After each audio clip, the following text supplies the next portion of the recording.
Greetings, friends. Here's another quick video summarizing one of over 150 different types of therapy. Today, I'm going to talk about dream analysis. So what the heck is dream analysis?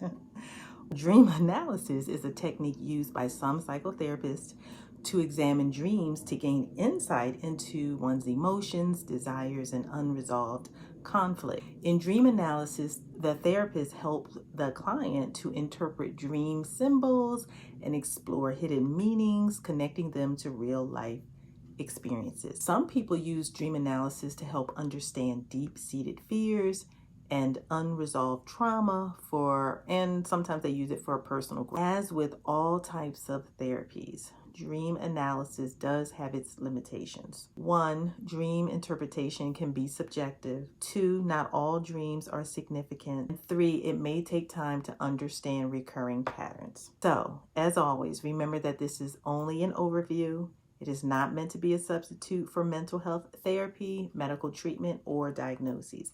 Always seek the advice of your qualified and licensed health provider if you have any questions regarding treatment options. Don't forget to like and share and be well. Bye for now.